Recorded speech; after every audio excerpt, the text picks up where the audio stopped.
Digital 410 Productions proudly presents the What's in Your Head podcast.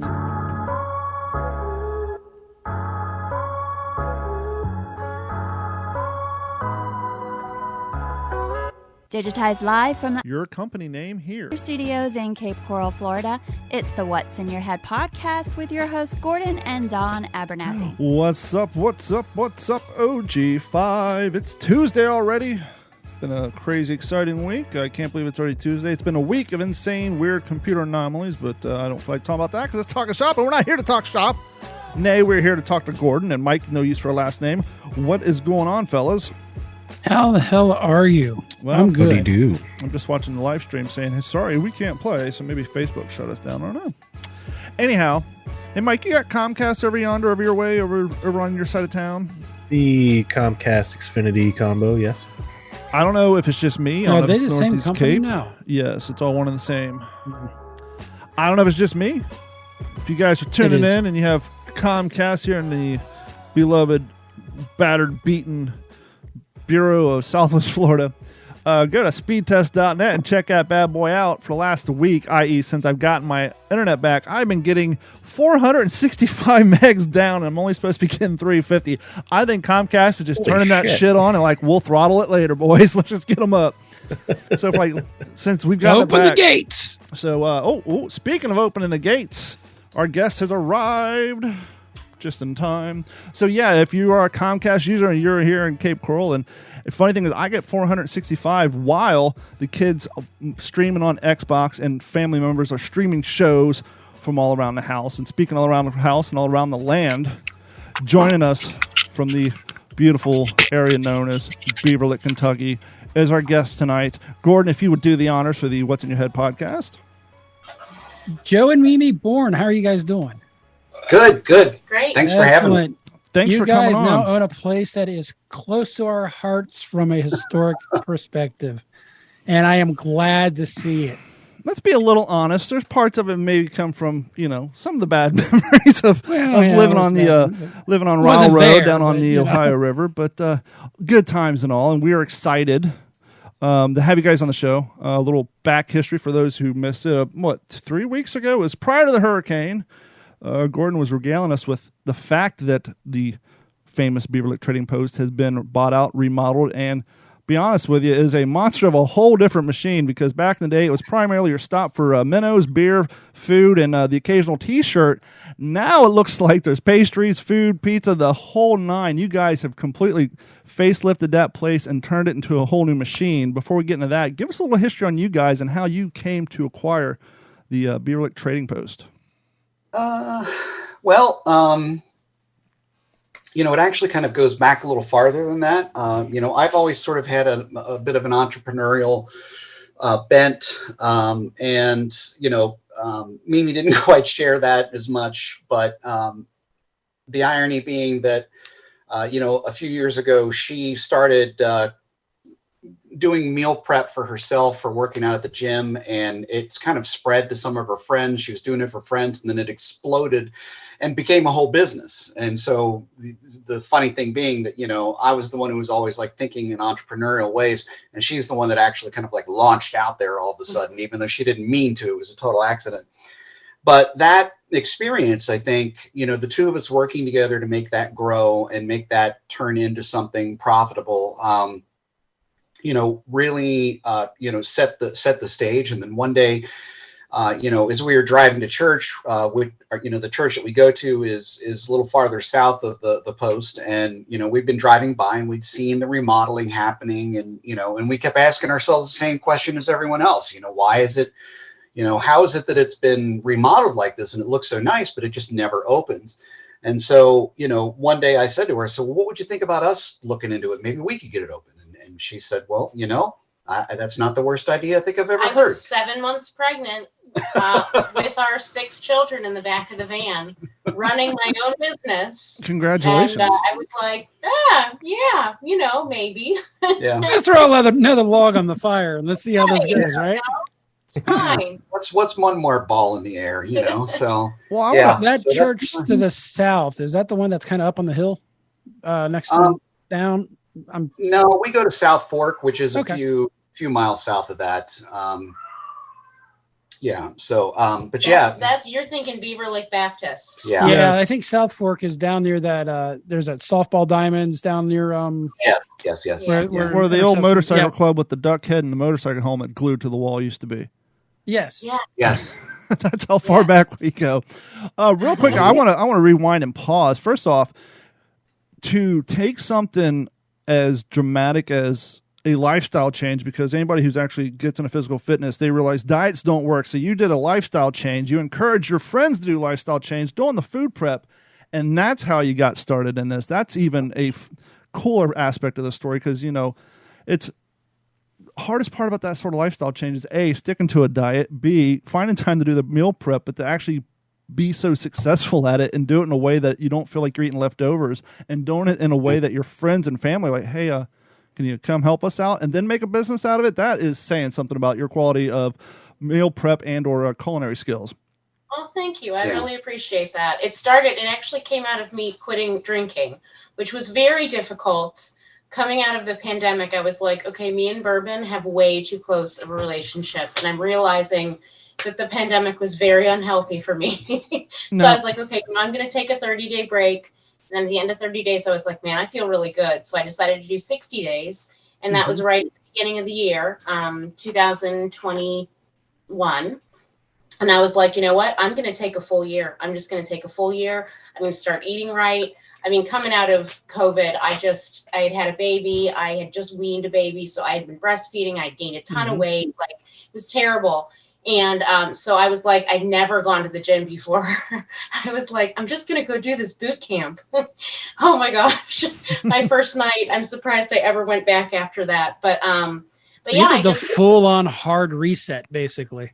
I did. I did like 75 hard, basically. Like, I've been looking into 75 hard, and it's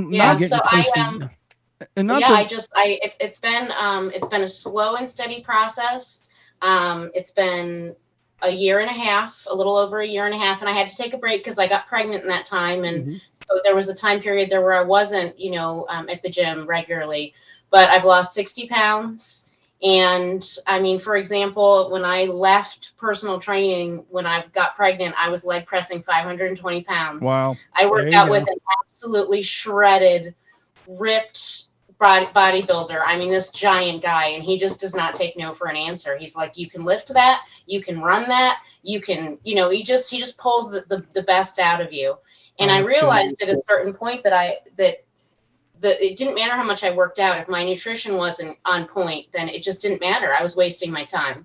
So I started prepping. And the reason people at the gym started finding out about it was that I was going in for personal training, having an hour break, and then doing a boot camp. So I had to fuel in between. So I was microwaving food there, and I was eating there, and people were coming in going, what's that smell? What are you eating? What is that? And so, I started kind of sharing it with some people at the gym, and then they started recommending other people. And it got to the point where I was like, well, I have to have some set menu items so I know what I'm making for the week. And people would just, send me a Facebook message. Oh, can I get X amount of breakfast, X amount of lunches, whatever. And it got so out of control. It's great that Joe has the strengths that he has, because he was like, well, I need to make you a website. So he created this absolutely beautiful website and started doing marketing for me online, and then started doing sales for me, going to local gyms and setting up tastings where I would go and I would serve my food. And I mean, he really, he says like, oh, she just exploded out there. And initially, yes, like the business came to be because of me doing the meal prep, but he really helped me grow it into a major, major business. Yeah. I sort of can't believe it every week when all the orders start rolling in, and I'm like, man, people really want more of this food. Well, she's being modest, but she's always been sort of wildly talented in the kitchen. And then it's a long story, but we had the opportunity to go live over in Australia for a few years. Nice. Oh, and we were living in Sydney, and while we were there, she took it's a huge food culture city, and there are many great culinary schools there. So she took that opportunity to study with some of the best chefs in the world and really sort of like took her game to a whole new level. I mean, just a completely different level. So, we're carrying her food in the Beaverlick Post now, and, it sells out. It sells so quickly, we can barely keep it in the store. I'm seeing all this food. If it's even a quarter of good as it looks, it's going to be insane, but it doesn't look that healthy. Well, some of it. So that's the thing, right? Is that I am constrained in my business because you got to know your demographic. Right. I mean, you're not an Erlanger. Someone, right, exactly. Someone will say like, "Oh, it's winter time. We need soups," and I'm like, "Okay, all right. What kind of soup can I make with ground turkey? How can I make it really lean but still really flavorful? Okay, now how can I cut the fat in this? How can I cut the carbs in this?" So honestly, with the trading post, it's fantastic because every once in a while I get to splash out and be like, caramel apples, pumpkin pie, like the stuff that I don't ordinarily get to cook for myself anymore, or even for the business. So it's kind of nice because it's like, I get to exercise both sides of my culinary prowess, the healthy side and the unhealthy side. I tell you, I live in Vegas, and your desserts look just as good as anything you get down on the Strip. It is beautiful. It's insane. So now, I would be in trouble if I still lived down on Ryle Road. That's for sure. There's a lot of people that are like, I came to pick up my Mimi's Macros order with my healthy food in it, and then I ended up buying croissants and a caramel apple. So that's your cheat meal. You'll be all right.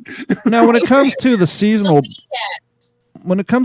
produce, do you procure that locally, or how do you go about getting your apples and the different seasonal items? All sorts of different ways. I'm a stickler for as much organic as possible and as fresh as possible. It honestly depends. Like for our caramel apples, for example, we get those from Glassons down on River Road there, and I just drive out there and, buy them by the 2 or 3 bushel full. And I love that because it's small business supporting small business. You got to let it trickle downhill. And I work with local suppliers. Luckily I work in a commercial kitchen that's a shared environment. So a lot of us go in and have different suppliers that we deal with. We also have a local CSA, like a produce CSA that shares the building with us. So it's absolutely incredible because their stuff comes right from the farm. And they'll just come through the kitchen and say like, hey, we've got extra zucchini this week, or we have extra this week, and you can go ahead and just order it right from them. And I mean, it's next door, literally like in the cooler in the next room. It's pretty amazing. Are you familiar with the local farm called Darkwoods Farm? No. Down in Petersburg. Rabbit Hash. Gotcha. Okay. Yeah, so the kitchen I cook out of is in Newport. So we deal with a lot more, I would say, like up in Ohio farms, just because of where we are, the fact that we're so close to the river. Sure. So I'm not as familiar with as many of the places down here, down by where the store is. Yeah. No, that was an attempt at that was just. And they do CSA, by the way. Yeah. Oh. Yeah. It's actually a shameless plug for our family. That's our cousin Annie's farm. She oh, that's awesome. She started that about 3 or 4 years ago. They did a story on her in one of the Cincinnati newspapers, and I had her on my motivational podcast. And she started out just she's kind of like a modern day sharecropper. As you know, there's no farms around anymore. So when she came back, she's basically rents an acre of land, was doing the farmer's market for a while, but now she strictly basically provides all the produce for the high-end and hipster restaurants in Cincinnati and Covington now. She basically is. Yeah, I think she actually ended up buying a piece of land somewhere else, but that's fantastic. No, are you guys local? Are you all native of the Northern Kentucky? I am. And that's sort of ties into, something I actually posted about on Facebook the other day, which is that, I grew up over in Walton, and we were pretty low income. I went to that elementary school with no windows. Yep. And, we were pretty low income. And one of the things that it just kind of felt like insult added to injury, with being poor was that, not only were we poor, but if we did manage to save up any money that, there was nothing of any quality. unless you drove all the way downtown. Mm-hmm. You know, my mom used to drive once a year. My mom would drive us all the way downtown to go get shoes, you know, for the school year. And so when we finally decided we were going to do this, that we were going to open the Post, you know, I sort of made this vow to myself that, you know, this place, you know, I don't want it to be like it's just another Safeway or IGA or something, you know, or a Speedway or something like that. You know, I want this place to serve food that is even better than if they went downtown and went to one of those sort of hipster restaurants. Mm-hmm. You know, I want the place to be a destination. I want, you know, it to be sort of famous for having great food. And for two reasons. One was to, you know, give back to that community, give them a place where they can go, where they could really get good, high quality food. And also because I knew it would attract people from outside the community, which we do get. We get quite a few people who drive in from, you know, sometimes from pretty far distance, you know, especially when we do the caramel apples or we have a festival of some kind. You know, they just come flocking in for it, because, you know, I think we've done a pretty good job of blending this feeling of the old country general store, but also bringing in all the modern, you know, technology and capabilities that they are accustomed to getting from the bigger chains. So, you know, we're just about ready to launch online ordering, and people will be able to order groceries, pizza, you know, breakfast, coffee, you know, anything in the store will be available online, and then they can come through the drive-thru and pick it up, you know, or come out and we'll do curbside. You know, we'll come out and put it in your trunk for you, just like if you did a click list at Kroger or something like that. So we're trying to, you know, meld that, and to deliver something to this community that's really, really something of quality, you know, rather than just, you know, being another sort of like cheap or dollar store type thing, because there's way too much of that down there anyway. Yes. You know, so well, not only that, but kind of the thing there. Your geographical location. I mean, I'm sure there's been a few buildings sprung up. I haven't been there in probably about 3 or 4 years. Sadly, I'll be there in about 3 weeks. But where you guys are located versus local establishments that serves that kind of fare, you guys are a far distance away. And as you were saying, you know, living in that area and the ability to provide people with that quality of food, without having to drive 45 minutes to an hour. I mean, exactly. Like if you live down in Big Bone, when you needed, you know, anything back in the day, your two options were either you're driving to Rabbit Hash, or if the store was open at the time, you were driving to Beaverlick. And, or maybe, and it closed up, the bar that used to be right across the street from the park, but it closed so long ago. Those were your three places, or you're driving to Warsaw, or, you know, making a trek. And so Florence, to provide that level of food and save people on time and gas, especially nowadays with the price of gas. And, you know, for our listeners who live in the city, they say it's a country mile for a reason, because the hills, you just burn through a lot more gas traveling through those hills than you would driving a surface road in the city. And so to be able to have quality food and a variety of food and fresh food that close to your house and give you the ability to save so much money and gas and time. Let's not forget the importance of how much your time's worth. That is a tremendous asset to that community. So we even have some people that I, you know, for a while there, I was working the mornings. I was coming in at 5:30 and getting the store open. And after a while, there were some people that would come through. And one guy was telling me that he used to drive down 75 because he actually lived in Florence and worked down near Warsaw, and he would drive down 75. But he says, now I come down 42 so I can stop here to get coffee and breakfast. So he drives past all the places in Florence that he could do that to come to the Post and get his coffee and breakfast there. And to me, that's the kind of thing that really means something about what we're doing. Because he knows that Florence and Richwood all have the same 3 restaurants, and he don't want those restaurants. He doesn't want that White Castle coffee or the McDonald's coffee or the Speedway coffee. He wants good coffee and quality food, and the scenic route to get there is not too bad either. Yeah, that's true. And we do pride ourselves on our coffee. We have that's great. Now, Joe, you said you're from Walton, so I need you to think back on the corner of 25 and is it 287, the main Richwood Road there. Remember there used to be an old white house with 2 ponds before there was a bunch of truck stops? I do vaguely recall that. And was that near that really sort of rundown building that was always sort of like a Mm-hmm. I don't know, like a trading post also, or like and right to the right of that was whatnots, and right to the right of that was the house that won the Christmas lights every year. Yes, the Robinsons. That old spooky house that is now 2 pilot truck stops, a rundown Holiday Inn, and a White Castle was our family property. That's where we grew up until our family sold it out from underneath us. Yeah, I grew up a little bit north of that. My parents had a small farm off of Mayhair. Okay. So, and we still have family there too. Actually, Don and I and my dad are the only ones who don't live there. Everybody else kind of stayed stuck. You escaped.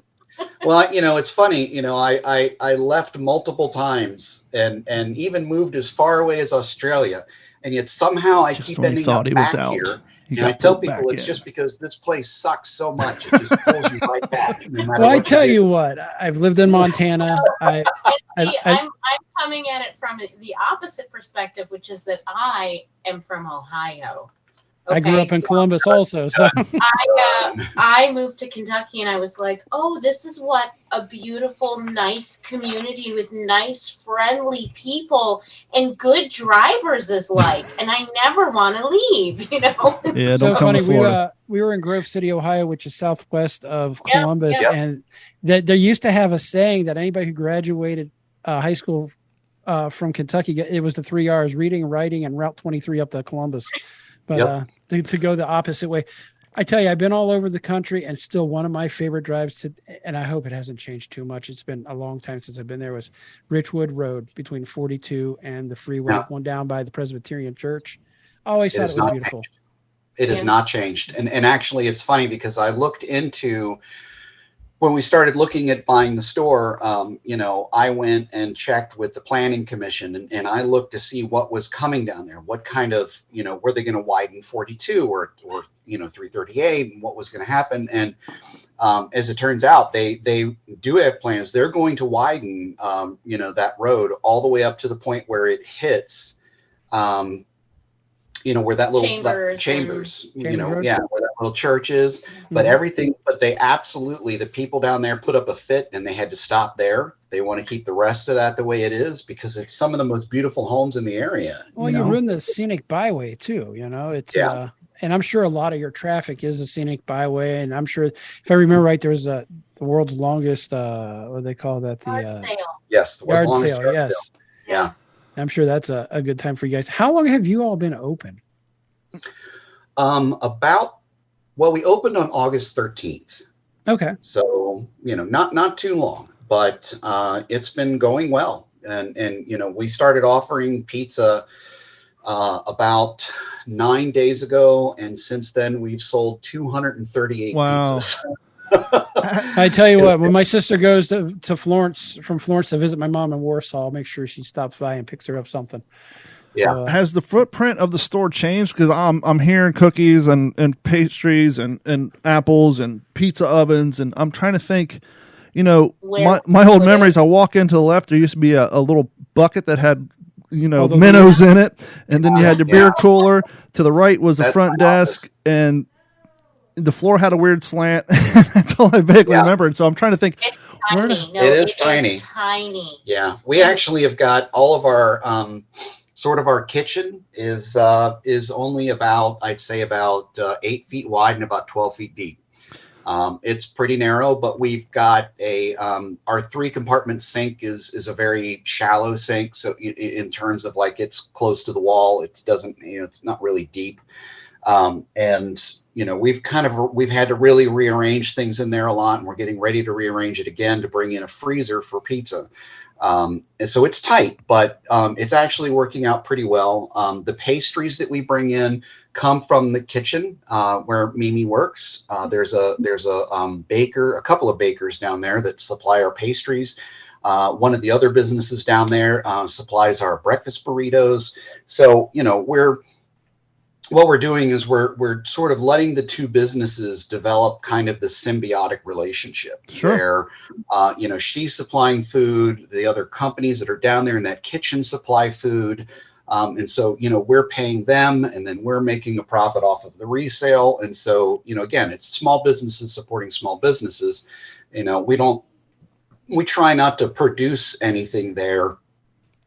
We just, we'll heat it up and serve it. So our pizza comes completely assembled, and it's frozen. And, we put a little extra sauce on it, hit it with a little bit more cheese, and stick it into the oven.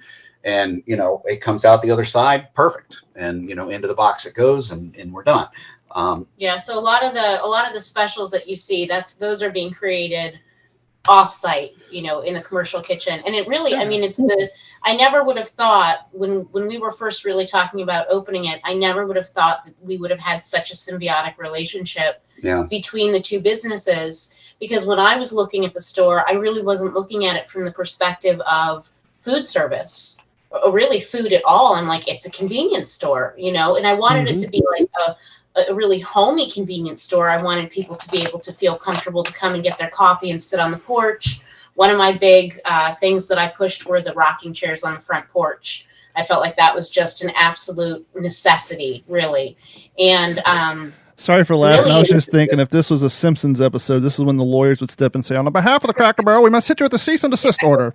Yes, exactly. That's right. None of ours Troy McClure. He's going to show up. You might know me from other things, such as, Now, Mike, I know you're a little in the dark here. To put this in perspective for our Southwest Florida listeners, this would be like the equivalent of Lawhans going out of business for like 10 years, 15 years, and then coming back strong. So this place, Mike, is a little bit smaller than Lawhans. I was going to say it sounds very similar to that place that I love so much.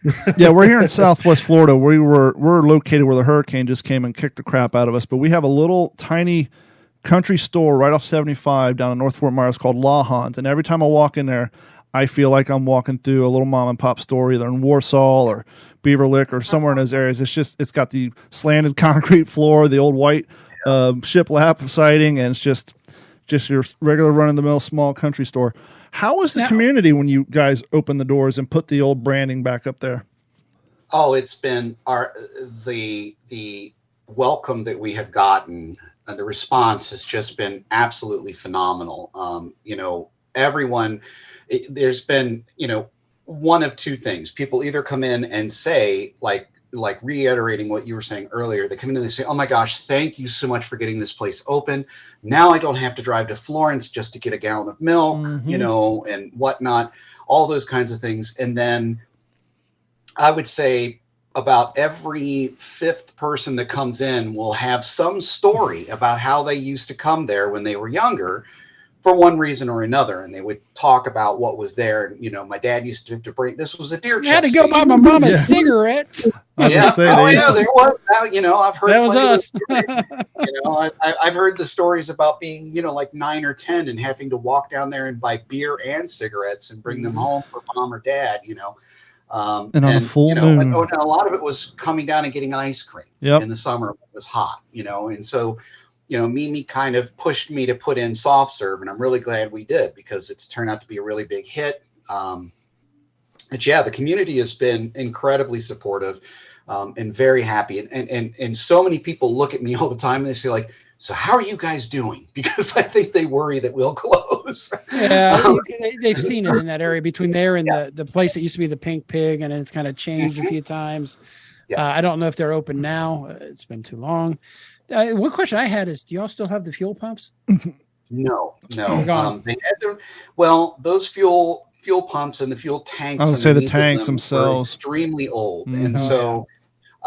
When the property got, remodeled essentially and regraded and redone, the EPA kind of insisted that they take those tanks out and get rid of them because they were the old steel and iron ones, and they'd been drained and emptied. They just did not want them there anymore. And I would say a lot of people come in and ask, will you ever think about putting in gas? And my answer is, well, yes, but you have to understand, I'd have to have the entire rest of the property over to the tree line excavated, and then the short end estimate for putting in new tanks, because they have to be the new double hulled kind because we got the creek there, so we're in a watershed, so they're super paranoid about it. I'd have to lay out about $2.4 million. I was going to say to put in fuel. The price to cut through limestone is not cheap. No, yeah. And the thing is that about 80% of that cost is, getting all the regulations squared away. And then you're still not done. I had a friend of mine who owned a Shell station, and up on his wall, I counted, he had 16 tax stamps he had to pay a year. So 12 months in a year, 16. So there's times he's paying taxes twice a month on all the stuff just that goes along with having fuel. So it's probably in the long run be, and I can imagine what the surcharge to get fuel down in that area would be anyhow. And the liability is very high legally. And the great thing is that the fuel companies, they don't foot any of the cost. They won't help you out financially to put in the pumps or anything. They don't do any of that. And you really don't make money on fuel. It's just a way to come in the store. And furthermore, why would sounds like you're all plenty busy with that? So that's awesome. I was going to say, why would you recreate a well-proven, failed market strategy at that property? The reason you guys succeeded is because you didn't do the same thing the last 38 owners did. Henceforth, why they didn't. You're only making so much money off cigarettes and beer sales.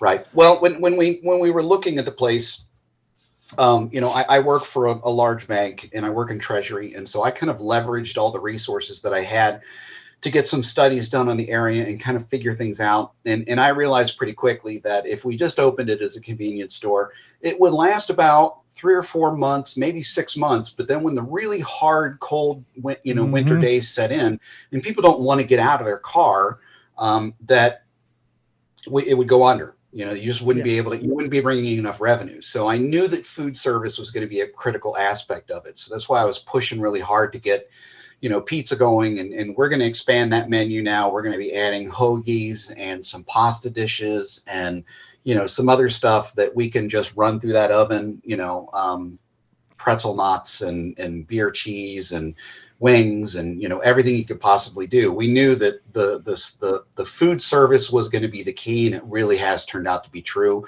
because it brings them in the door for the food, and then while they're there, they grab a 2-liter, they grab a few other things. We need milk, and they grab milk, and I knew that was going to be a key part of it. And launching pizza has increased our sales almost 30%. Oh, that's awesome. Now, do you have the footprint or the real estate there to expand if necessary? Not really. Okay. And I didn't know the building codes there. I work in construction, but I know it out here better than anywhere else. So. Yeah. Our only option that we've considered is that we may enclose the porch on one side, and that would gain us another 10 feet, out, and then sort of another alcove back there that would be about 10 or 15 feet deep. And we would do that to expand out the food options. There's nowhere for us to go as far as the retail part of it. We don't have any room to grow. And that's all on hillside, if I remember. It's kind of it's a cliff all the way around.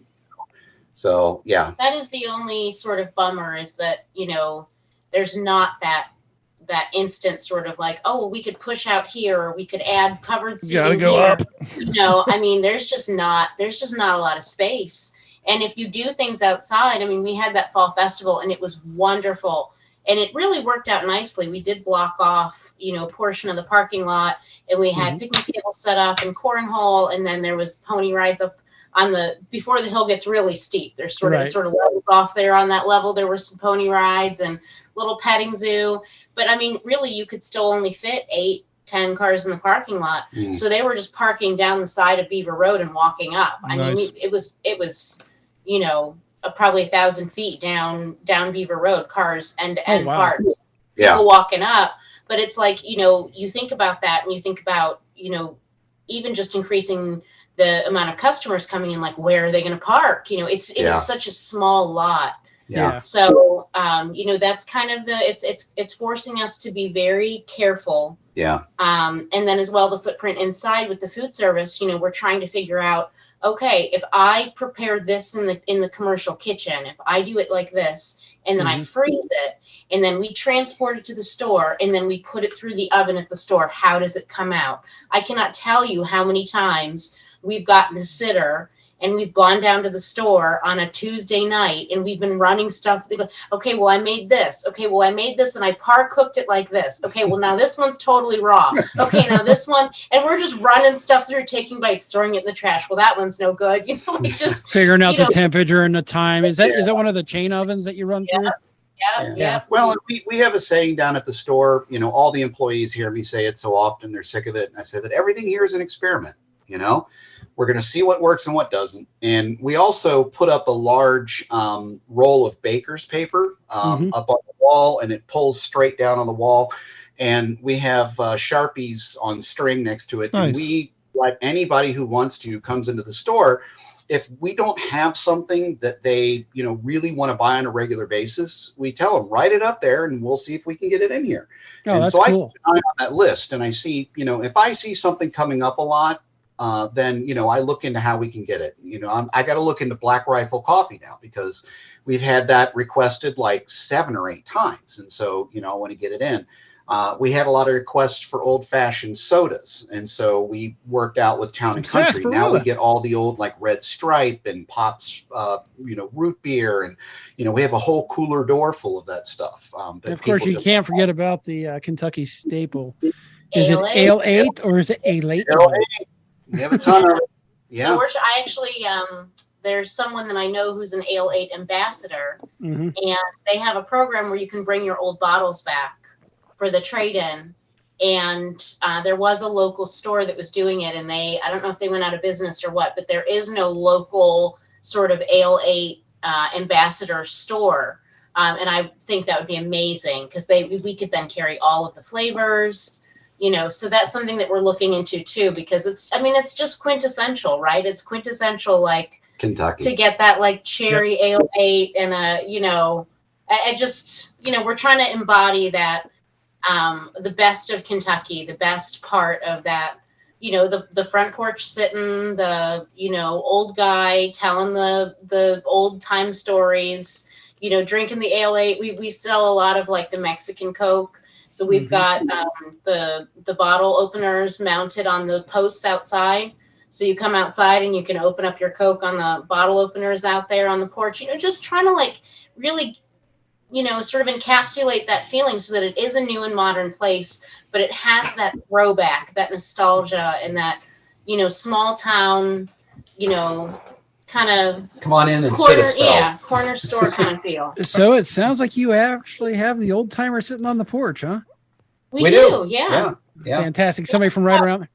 And I assume we've got regulars that come in. I wonder if it's Crazy Clifford. I don't know if he's still around. I was going to make a Crazy Clifford joke too. No, but we do have a guy named Strong Bear who comes in almost every day and buys a burrito. And I assume you guys have Grippo's barbecue chips in stock as well. Not yet. We have Lay's, but we don't have Grippo's yet. It's shocking. The thing that bothers me the most, because in my corporate America days, I worked in continuous improvement. So I was a Six Sigma, person. So it's all about like, what's the best, most efficient way to get things done? And which is just you shouldn't think that way when you're working in corporate America, first of all, because you're just going to be disappointed on a daily basis. But when we started, doing this, for example, when we got our liquor license, we start talking to this, distributor, this beer distributor, and he, puts out this map of like, okay, well, here's all the different things you can carry, and here's how it'll look in the cooler doors. And then he's like, you place your order, we bring it, great, so we do that, and he shows up and only half the stuff is there. And I'm like, what's going on? Oh, well, they only carry half the brands. You've got to go to the other distributor to get different brands. And then if you want hometown brands, then there's smaller distributors that carry. You got to go talk to Rheingeist about that. You've got to go talk to, and it's the same thing. With chips, with everything else. Oh no, we're not allowed to sell that one. You've got to go set up an account with this guy and order from them for this. And that drives me nuts. Yeah, because could you not just have one place? Not that, but that's all things that's all things that should have been listed on page 1 before you signed the contract. Yeah, right? You would think, but right now we have 17 different vendors that we work with. Wow. Joe and Mimi from the Beaverlick Trading Post. Now you guys drop trading. See, I'm habitually calling it Trading Post, but it's Beaverlick Post. No, we use the trading post. We keep it there, but the website's just Beaverlick Post in order so that you don't typing. Yeah, you don't get a repetitive stress injury from typing in our website. So that's what I was going to get to. Before we let you go, if you want to put out your social media plugs and your websites and how people who are traveling through the Northern Kentucky area can locate your beautiful store and visit the area while they're there, go ahead and put those plugs in. Sure. So our website is beaverlickpost.com, spelled exactly how you would think. That website is currently not online yet. It's padlocked, but we will have it up and running here in the next few days. You can find us on Facebook just by putting in Beaverlick Post. And if you're coming through the area, all you have to do is, get off the expressway, get off 75 at Florence, and head south on US 42, and you'll hit us in about 15 minutes. We'll be on the right-hand side. We're kind of hard to miss. Yeah, it's 2009 Beaver Road. Yep. And we are right at the bottom of the hill, both ways. At the bottom of the hill. That's right. Yep. We're right down the street from Big Bone Lick State Park. And we are catty corner to Boondocks, which is, I think that's the Pink Pig that you referenced before. It's a little bar and grill. Yeah, we're just south of Sugar Tit. There you go. And one last question. Is it still a single yellow blinking light at that intersection, or are they finally upgraded to a red and green? There is currently no light. Well, we want to thank you guys so much for coming in. You guys have a great weekend coming up, and good luck with everything, and I'll swing through here in about 2 weeks. All right, thanks. We look forward to seeing you. Thank you guys for coming on. Have a good one. Bye-bye. Bye-bye. And that's going to wrap that part of the show up. Before we move on, that was a cool interview. I'm glad we had a chance to get them on. Yes, absolutely. Speaking of fitness, I am on a new fitness routine. Yeah? Yeah, it's the cowboy way. Fitness burger in your mouth? No, I said the cowboy way. So after I get home from work, I put on the old cowboy hat, I strap on the boots, I grab some shovels, and I dig fence posts out of the goddamn ground for an hour a night. I have removed 3 of them. My initial plan was is that one a night? I'm averaging 2 now. Just like anything else, the first time you deconstruct something that you had no part of constructing, it takes a little reverse engineering. By the time you get the second one, you figure the science out. And I also figured out why these fences are collapsing the way they do. Mm-hmm. They're taking these plastic posts and they're putting them in the ground, and they drive them about 2.5 feet into the soil. Then they put about 1.5 feet of concrete on them, a little bit more soil, and so basically there's nothing at the bottom. It's just kind of like a stick bobber, if you will, Mike. Yeah, it should be all concrete that it's based in. Well, what I started doing is the other day I dug around the base of one, and I sent you the picture. I straightened it out with my ratchet strap, and then there was another one that was broken at the top that I needed to remove. So long story short, tonight I figured out if I shovel around the bottom of them, I can literally stick my fingers in the hole, squat, and pull the damn things out of the ground, put them on the ground, take a hammer to them, break the concrete footers off, and now I can replant them as if they're brand new instead of having, trying to make it work. Because the other weird thing is one of them I got straight, but the thing was like almost 1/2 foot taller than the rest. I don't know how the fuck that happened. I tell you, and maybe Mike will back me up on this. The best way to do it is get yourself some sonotubes. They're the I was thinking about maybe constructing some with cardboard, because I know what you're thinking, because I was looking before I started pulling them out of the ground. I'm like, well, I got these big ass holes.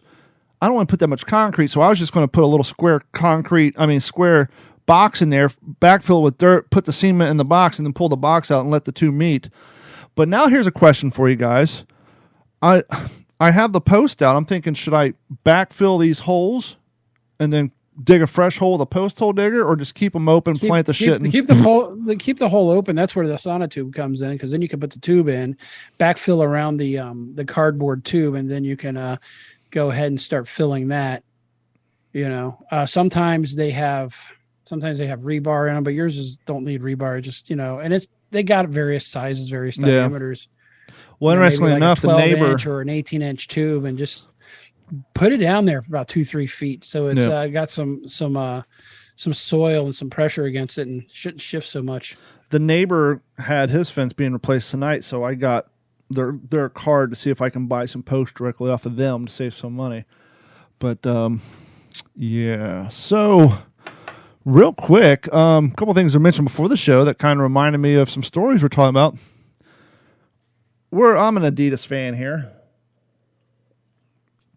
And I rue the day that Adidas signed on with Kanye West because he was the creator of the world's ugliest Adidas shoes, the Jeezys, and the overpriced fucking the foam shoes that look like you work in a bakery and you came home with dough wrapped around your shoes. They cost like $338. They almost look like elf shoes. Yes. Good news. Not for Yeezy. Adidas terminates Yeezy partnership. Gap removes Yeezy items over rappers' anti-Semitic remarks. So Adidas on Tuesday ended its partnership with Ye, formerly known as Kanye West, after the musician made a series of offensive and anti-Semitic comments. Fun fact for those of you who don't know your Adidas history. Back in 1938, there was the 1938 Olympics. Took place in Germany. Mm-hmm. The gentleman who ran the shit out of the Olympics, who won on the behalf of the United States, was a colored gentleman named Jesse Owens. Yes. Germany being the host of the 1938 Olympics, Hitler wasn't too thrilled with that. All his blonde-haired, blue-eyed boys losing. Good for him. Jesse Owens won that Olympics wearing a pair of Pumas. Pumas. Sadly, the proprietors and owners of Puma, much like a lot of Jews, business owners in Germany, were rounded up and put in concentration camps. It was upon the time that the American forces liberated the two brothers who owned Puma and found out that they were the creators of the Puma shoe that Jesse Owens wore to win the 1930 Olympics. Those American soldiers, when they got back home, started shopping for Puma shoes. So, Don, this is a story about Adidas, not a Puma, so what's your point? Well, as tendency has when you go into business with family, it's one of the things you don't do. Fights occur, relationships are torn, and feelings are hurt. And one of the brothers said, "I'll teach you, Mr. Puma. I'm going to start my own shoe business. And I'm going to name it after myself, Adidas." And so the creator of the Adidas shoe was actually a former creator and part owner of Puma. And so it would probably make sense that a company who was built by a man who was rescued from a concentration camp probably thinks it's in bad taste to partner with somebody making anti-Semitic remarks.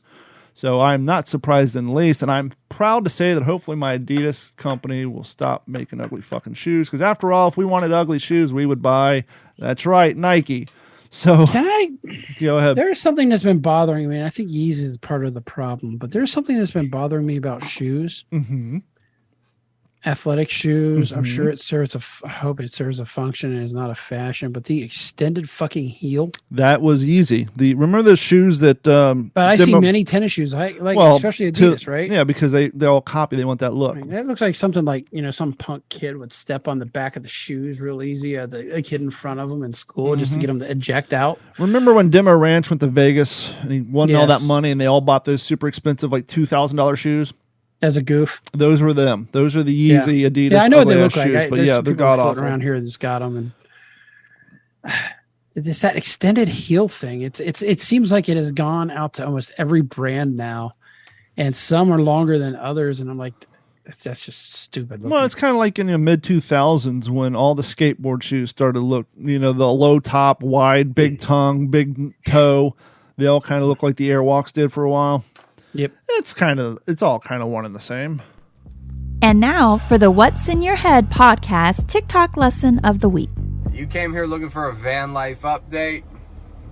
Yeah, this shit sucks. I mean, fuck. It's just expensive homelessness, to be honest. But I'm in deep now. I'll make it work.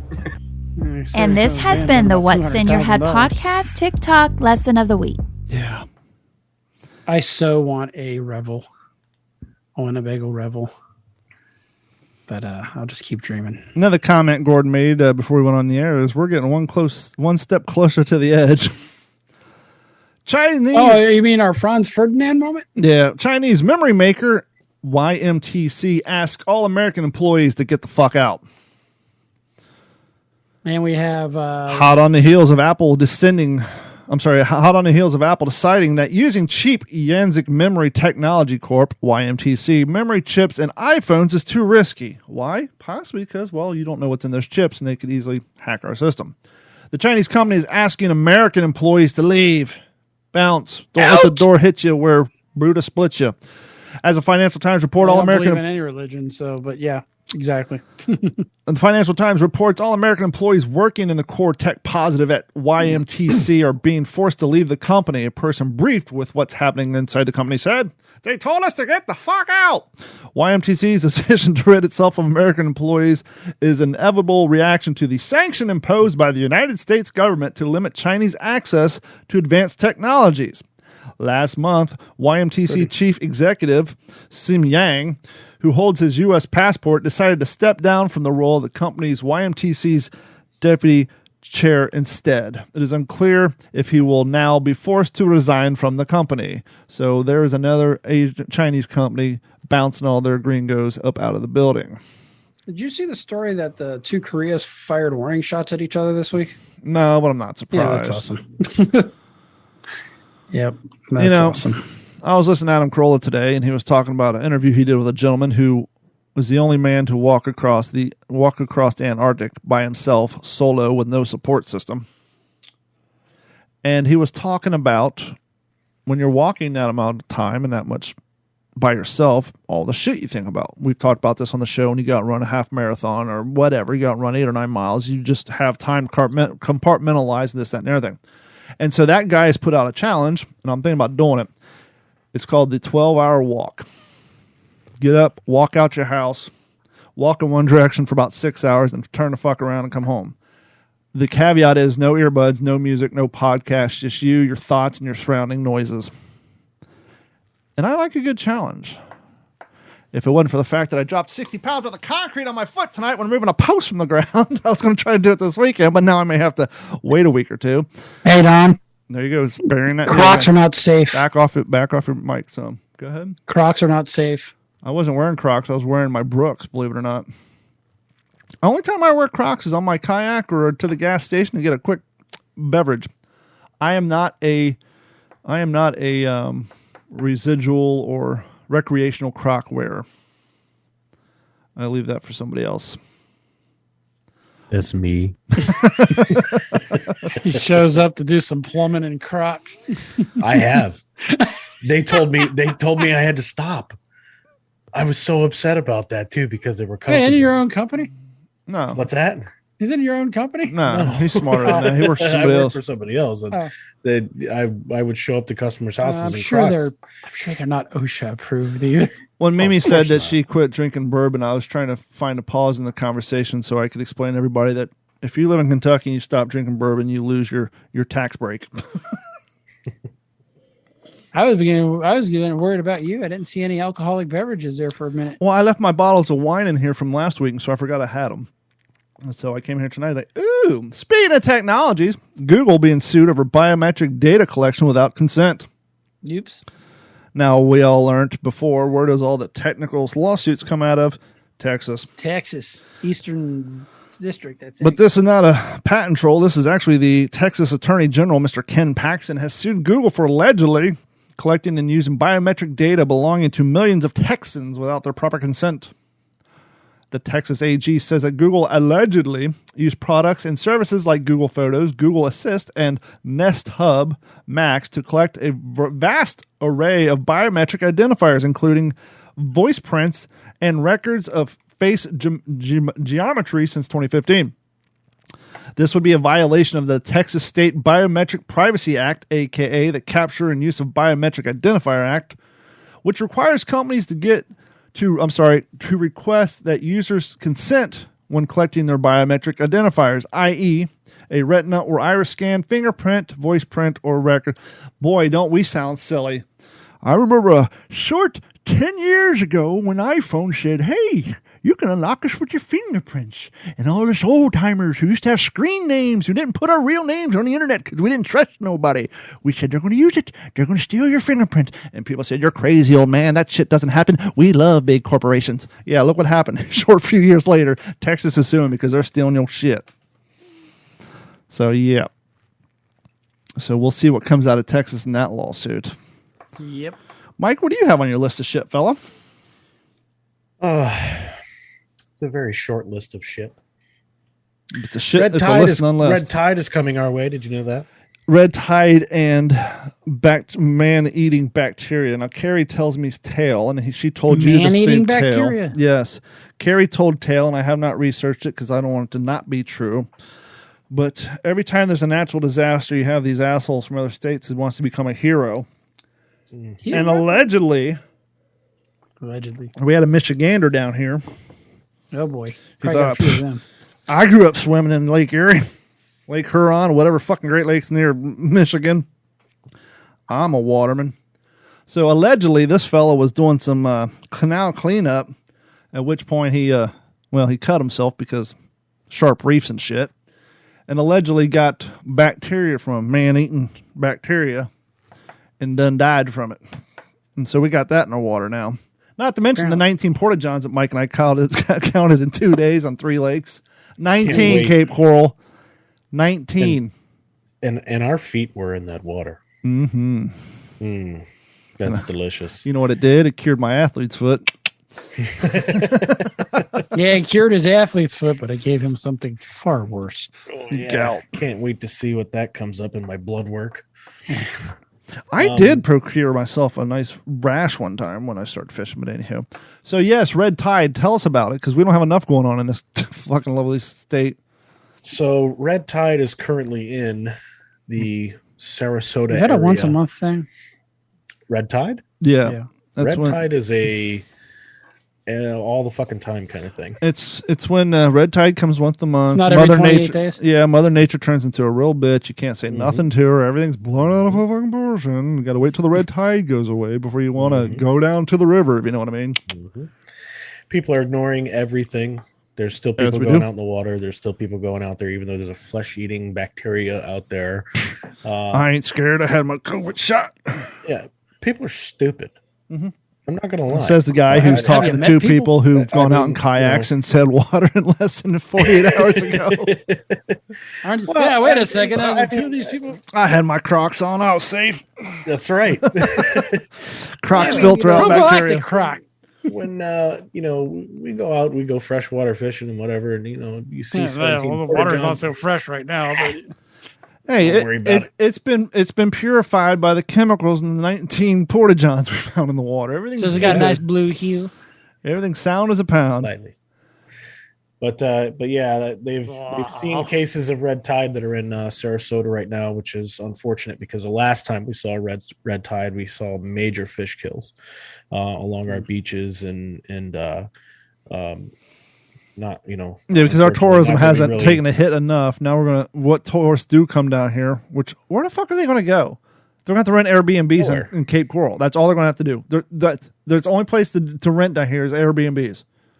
You're lucky. Yeah. I mean, we can come down there with our RV. I bet there's plenty of parking now. A lot of those places are going to be full because you've got people that are out of their homes now because they got nowhere to go. And most of those places already have a 3-year waiting list because you have like permanent snowbirds who come down here who spend the entire winter driving around or summer driving around, and they come park it down here to save up money for the next 6 months to afford their diesel fuel.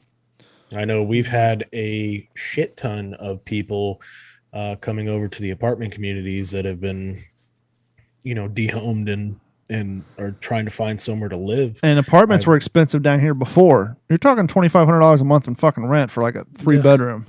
Although I did hear that the market should be going down within the next year. So it has the housing market and the rental market will actually, I know here it started going down a little. I mean, not a lot. They said it's gone down. So instead of 8% up from the year before, it's now 4%. Yeah. Well, in the rental market, actually, it follows the housing market and mortgage rates and stuff like that. So the higher your mortgage rate goes and your interest rate and whatever. I did throw another 3/4 point on that, and it'll tip everything over, I'm sure. Exactly. Speaking of the housing market, if you've done any shopping or lived in this area for any amount of fucking time, you're aware of the mega builder D.R. Horton. That's my house is built by D.R. Horton. I asked you if you had a D.R. Horton out there. Yep, this is I thought you were talking about Tim Horton. No, D.R. Horton. Is your house built by D.R. Horton? It is a D.R. Horton. Boy, is this story for fucking you. Chumalaka area man has gone hog wild after he said massive home building company D.R. Horton built a driveway for their new homes through his right of way that he owns without his permission. Oh, boy. In all, Bill Lewis owned 7 acres of that right-of-way along both Dewey, Juergens, and 10 Mile Road in the Chumucaluca area. Well, it is called a right-of-way, though. He owns it, though. Then there's no eminent domain. He said after the company built through his property, there were some discussions of selling the land. But once the offer came back too low. Now, for those who don't know your history about the Killdozer, this is exactly how that fucking story started, just to put that warning out there. If you don't know what I'm talking about, Killdozer, YouTube it. You'll thank me later. He said after the company built through his property, there were some discussions about selling the land, but once the offer came in too low, Lewis decided to crank it up a little bit. No, Lewis was not a welder. No, Lewis did not own a 10-ton backhoe that he put armor plate on and put gun holes in and drove through the town and shooting people and trashing places like Killdozer. No, Mr. Lewis did something a little more old school, old-fashioned. He wanted to send a message. That's when Lewis built a pig pen on the driveway of one of the houses in order to bring D.R. Horton to negotiation table. D.R. Horton... Did they not get this right from a... D.R. Horton, self-described as America Builder, has constructed over 900,000 new homes since 1978, according to the company's website. The company also claims since 2002, D.R. Horton is the most commonly chosen builder in the country. It's because they bought everything up. After the driveway was built, Lewis said the home builder offered him about $21,000 for the land, but he countered at $150,000. As of Monday afternoon, he has not received a response from D.R. Horton. He said that he said that silence prompted him to put up the pen. The News Journal reached out to D.R. Horton, and that's the end of the story. But I saw on TikTok right before the show, D.R. Horton is building a new driveway right along the edge of the pig pen. So instead of playing ball, they just said, fuck it. We got men. We already pay for the labor. We got ourselves an asshole over here, boys. Let's get the hot rollers out and let's just pay us some new property. But it's just like, I don't know. It's just another one of these old fashioned stories of the big. But the surveyor should have got it right, and they should have checked with the county line, the law, the properties and everything else. But then again, I live in a town where intersections don't line up going from one side to the other. There'll be a lane shift right in the middle. Mike, are you an organ donor? I am. Gordon, are you an organ donor? Yep. I used to be. Oh boy. Don't know if I am anymore. I don't know. Maybe I just got greedy. Said, fuck you, I want my own parts. I want them all in me when I get them. Would you ever sell your body to science? Maybe let your eyes go to a blind boy or heart go to a young lady who just had some kids and she's got a bad ticker? My family history, my ticker won't be any good by then. But, Mike, if your mom said, Mike, upon my passing, when I go over the Rainbow Bridge, like she's a fucking dog. She said, Mike, I want to make a difference. I don't want to feed the worms. I don't want to contribute to the non-ending decline of environmentalism by putting concrete blocks and artificial wooden boxes full of cadavers into the soil. I want to make a difference with my life. I want to donate my body to science. Would you follow her wishes, Mike? Well, if you're listening to this at home, because Mike can't answer. Yes, I would. And you're thinking, yes, I want to follow Mom's wishes.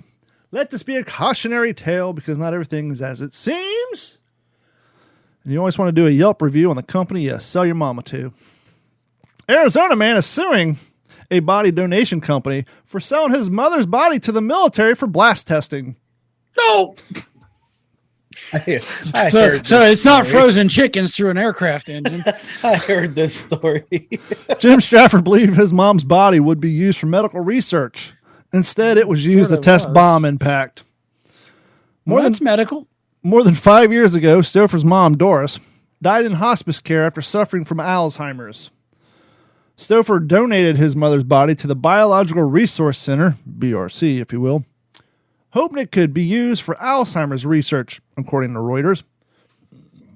Years later, the nosy people at Reuters, who can't mind their own fucking business, contacted Stouffer with some shocking news. In 2016, Reuters found that more than 20 dead bodies donated to the Arizona broker were actually used in the United States Army's blast experiments. This was without, of course, consent of the deceased next of kin. And for some, it was done against the family's objections. Some families did not learn about these experiments from the Army, but rather Reuters. Such was the case for Stauffer, who has since joined 32 other people in suing BRC. He learned from Reuters that his mother's body was used in the Army experiment measuring the damage caused by roadside bombs, IEDs, if you will. Doing it without permission of the donor's relatives is a violation of the United States Army's policy, Reuters reports. Can you imagine the many drunken conversations where this may come up? My mama was killed by was taken out by an IED, well, at least her body. BRC sold donated bodies like Doris Stauffer for $5,893. That's a fucking steal, if I do say so myself. But would you believe that BRC is no longer in business? But over a decade, they were able to sell more than 200,000 parts from about 5,000 human bodies, according to Reuters. In just one part of the multi-part investigation series by Reuters called The Body Trade. When a body is donated, few states provide rules governing dismemberment or use or offer any rights to the donor's next of kin, Reuters explains in part of its series, published in 2017. Bodies and parts can be bought, sold, and leased again and again, except for on eBay. Lease. I will return this finger when I'm done. I would like to trade you this pinky for 2 thumbs. That's not a deal, sir. After all, it's the thumb that separates us. And now you're violating the lease agreement. As a result, it can be difficult to track what becomes of the body of the donors, let alone ensure that they are handled with. Let alone to ensure that they are handled with dignity. You know who I feel sorry for in this story? Our listeners. Well, I always feel sorry for them, but that's on them because they tune in every week. So you know what you're getting. You know what you're in for. 45 minutes of grocery store talk. No, who I feel sorry for is the young Cubs like Mike, no use for a last name, who thought he was going to serve his country and sign up for the Army. Only to have some dickhead, sergeant, probably a first lieutenant, tell him in no uncertain terms to go in the back of that wagon, open up that deep freezer, grab grandma, strap her to that fucking school chair because we're going to blow her to sky high. I mean, let's face it. The body doesn't get put there by itself. Some poor private has to strap that bitch down, right? Yeah. That's somebody's job. Somebody had to do that. And apparently on more than one occasion. Maybe it's the people out of the medical wing. They didn't sign up for that. They didn't sign up to take Gertrude and her nightgown, which has still got nice pleats. Let's stop right there. You're a World War II reenactor. Mm-hmm.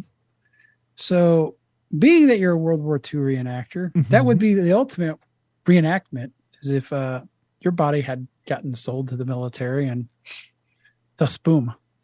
First off, sir, this isn't 1951 and I'm not a resident of Bikini Atoll, so therefore it wouldn't count.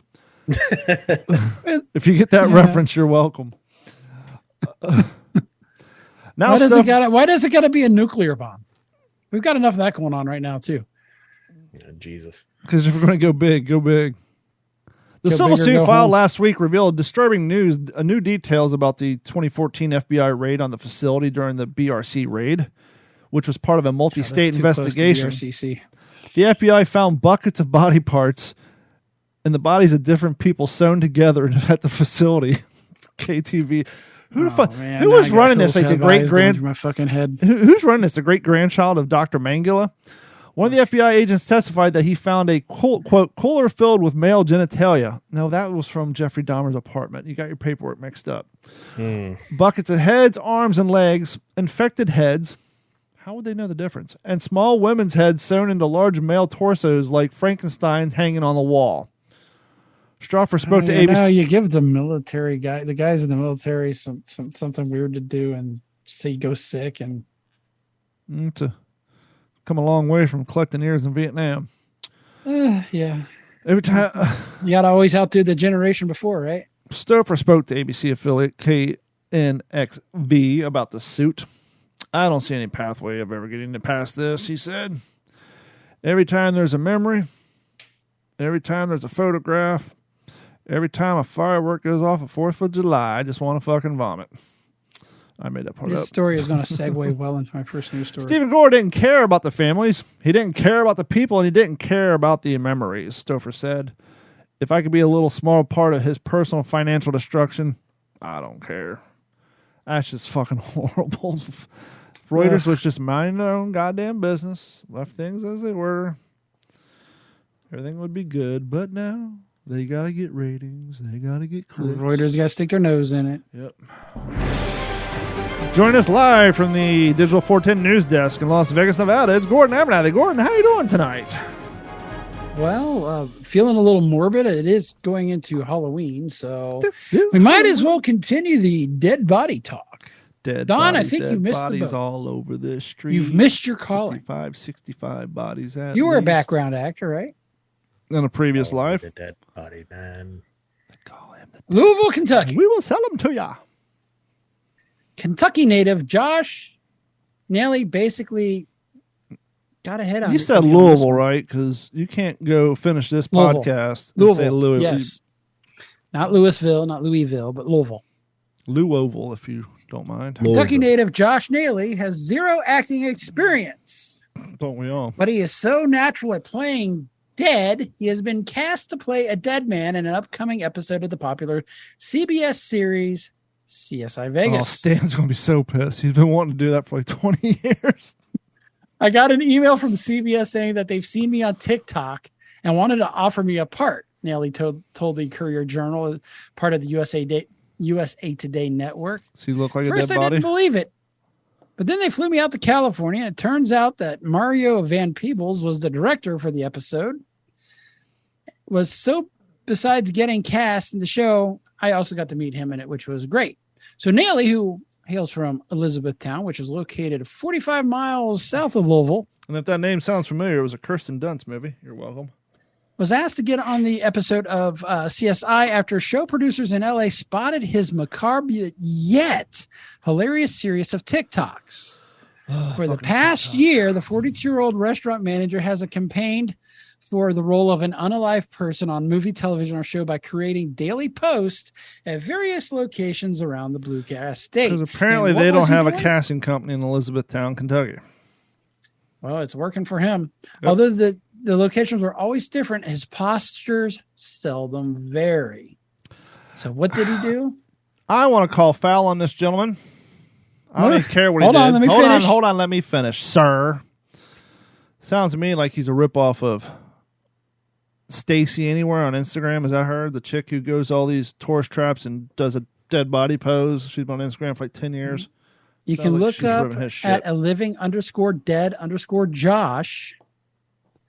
Most often he's face down in snow, dirt, Yep, grass, or exactly. rocks. He's a on the ripoff. bank of a river in someone's front yard or a local park.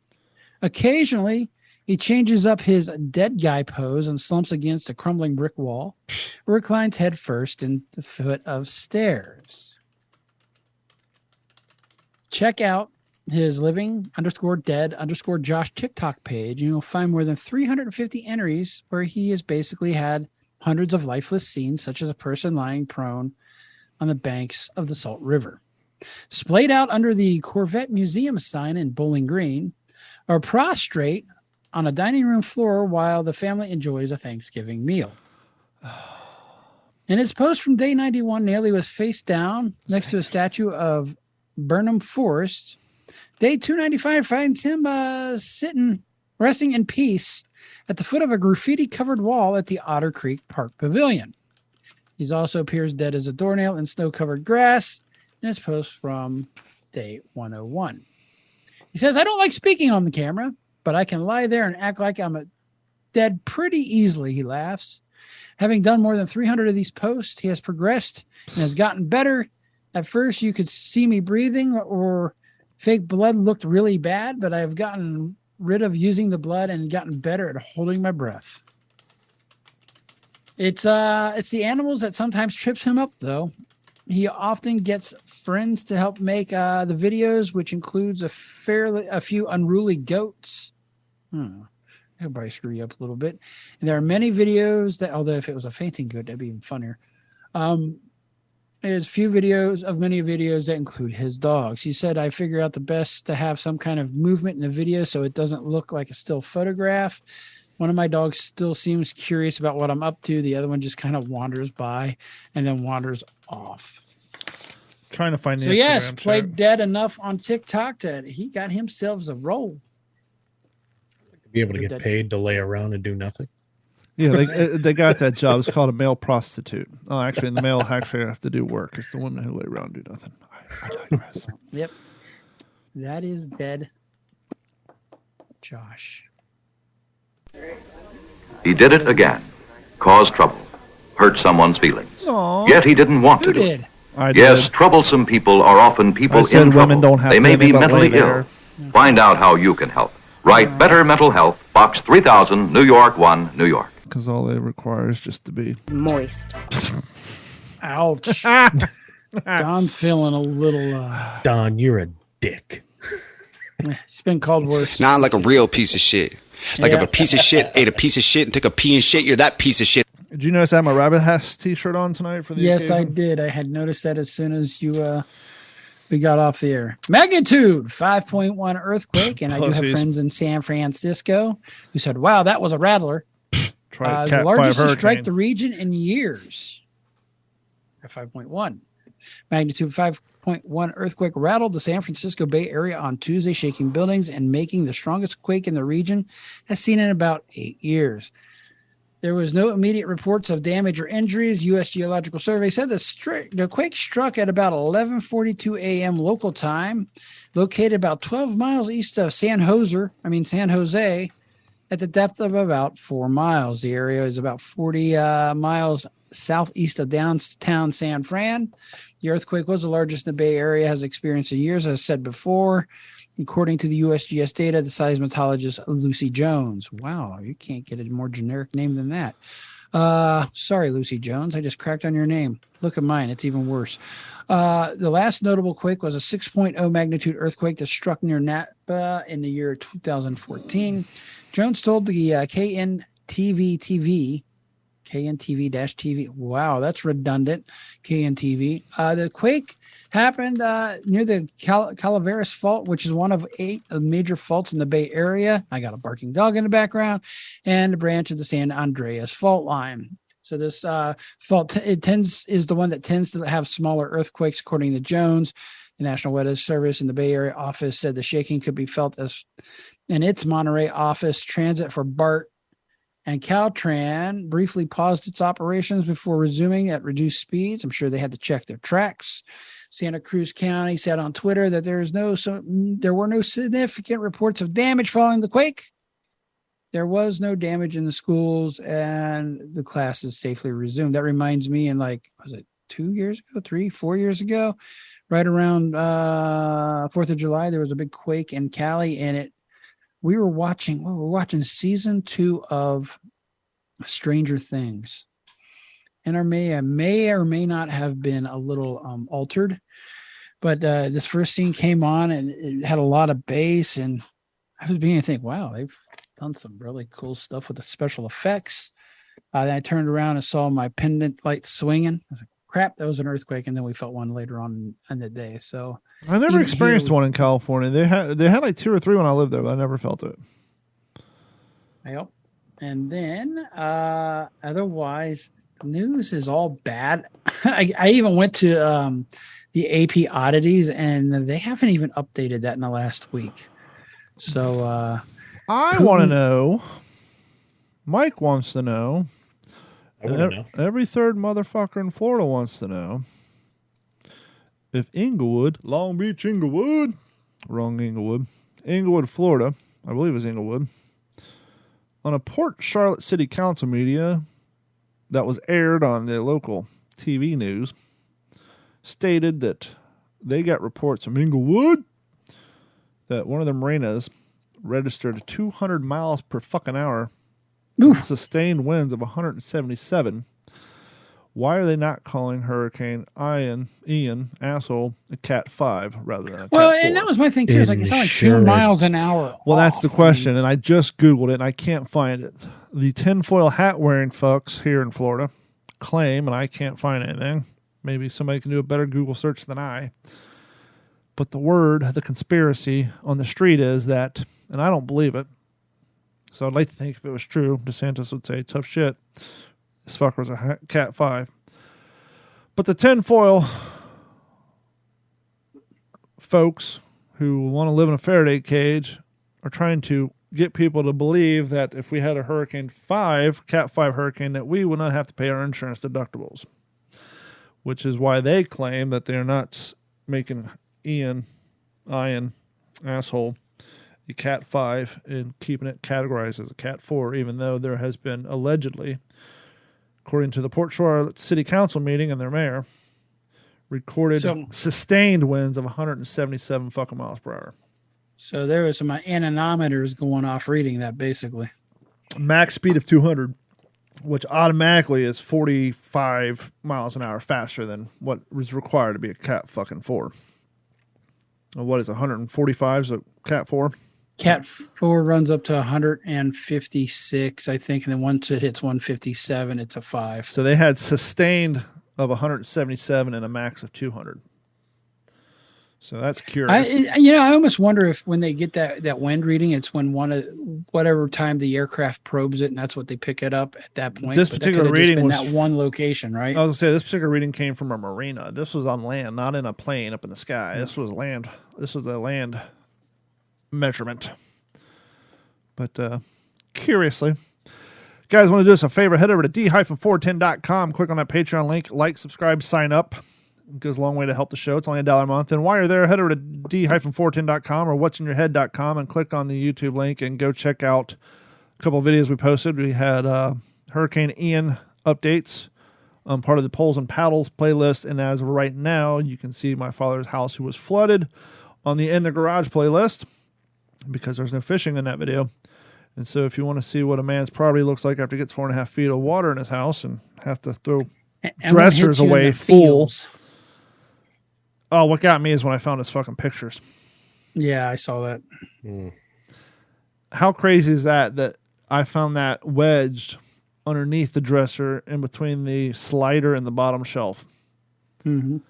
That's pretty crazy. But yeah, go check out that video. As that progresses, we will include more.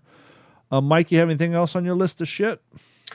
Not in particular. Just everybody go to tackleyourpersonalbest.com. Check out the podcast, Tackle Your Personal Best Podcast. Follow me on my social medias at TYPBMike. And, check out all the other podcasts on d-410.com. And I want to give a shout out to TikTok. I'm probably one of the few who's had a video removed for calling myself a crybaby when agreeing to a comment someone posted about me, complaining about the 19 goddamn porta potties in the lake. He said, either call the original distributors or call 1-800-CRYBABY. To which I replied after running a mile, said, forgive the dark background. I understand that us crybabies are afraid of the dark. And that was community guideline violation for harassing and bullying. And like my third one in the last 2 weeks. So shout out to Don't bully TikTok. yourself, man. You'll get canceled. Yeah, they took away my live streaming until the 28th. Joke's on them. No one watches my live streams anyhow. But anyhow, thank you guys for your continued support. Gordon, where can people find you at on social media and all that good stuff? Exactly. GDA at Instagram, and that's it for now that I can remember. So for myself, Gordon, and Mike, no use for a last name, thank you guys for all your continued support. Shout out to the fine people at the Beaverlick Post or Beaverlick Trading Post. I will be sure to stop by and get myself a muffin in a few days. Actually, about Maybe 2 weeks, November 11th. Yeah, a t-shirt if they have it to go along with my Rabbit Hash shirt. But thank you guys so much. Thank you for continued support, and we will talk to you all next week. This has been a Digital 410 production.